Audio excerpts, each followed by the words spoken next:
5 to go, this time 5. Here it is. Hamlin clears Byron. Now Kevin Harvick is on the bumper. Still by 3 here, one more. Kevin's got to run. Do what you got to do. Do not overdrive, you're good, we'll not get there. That's one hell of a drive there, DH. The streak has been broken. Checker flag. All right, baby! That's a big one right there, boys. Speechless, man. Hell of a job.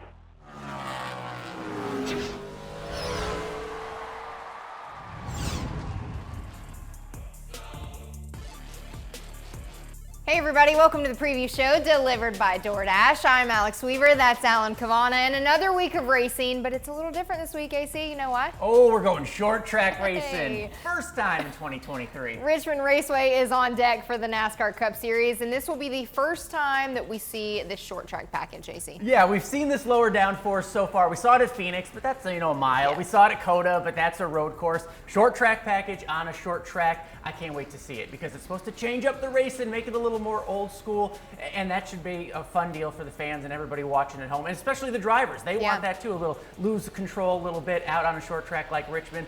A lot of teams in the garage like to compare Richmond and Phoenix. If you think about Phoenix, HMS, Hendrick Motorsports, was so fast, but so was Kevin Harvick in that blue oval. Not bad, right? Funny that you bring up Kevin Harvick. He's the reigning Richmond winner, but the 4 has already shown some speed this season.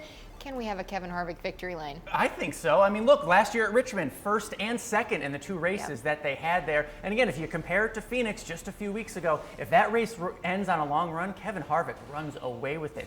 He should have a lot of speed at Richmond. We know he has talent. We know he's got the history there, and he's already done well with this short track package. All right, well, it hasn't been rowdy lately in Richmond, but it used to be Rowdy's playground. He would always put on a show there, and if you ask me, the 8 of Kyle Busch is a little bit different than the 18. There's a little less booze at the racetrack, so would we like a Rowdy win? It's crazy. I think he absolutely could win. Look, if you look at the stats, Richmond is his best racetrack on there. He has 6 wins, but he hasn't won there since 2018. So which Kyle Busch are we going to get? The old one, or the more recent one, or the new one? I was out at COTA. So many Kyle Busch fans in their new 8 gear. You said it. The booze aren't quite there as much. He's running up front, had a good run at COTA in this similar low downforce package. He can be the king of Richmond again this year in that RCR car. Something in the water, and the 8 crew thinks that a lot more wins are on deck. Obviously, hard to beat Kyle Busch there, but you mentioned Hendrick Motorsports having success at Phoenix. We're expecting them to be fast when we head to Richmond on Sunday, but are you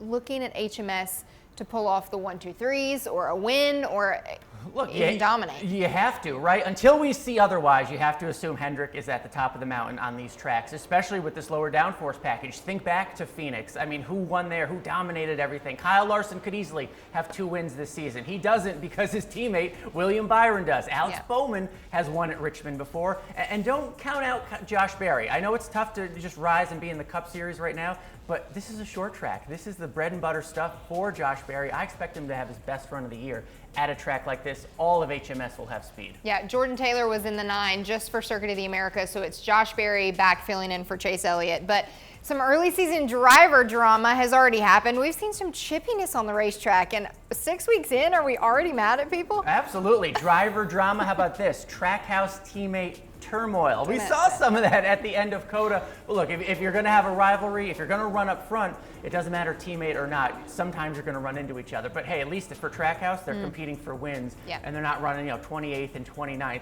It's going to happen. If you're both trying to go for the same real estate, there's only one checkered flag. Sometimes teammates are going to get mad at each other. I think it'll blow over by Richmond. Well, you know the best place to take out some aggression, right? A short track. Exactly, and we saw that back in 1986 with our NASCAR 75 flashback.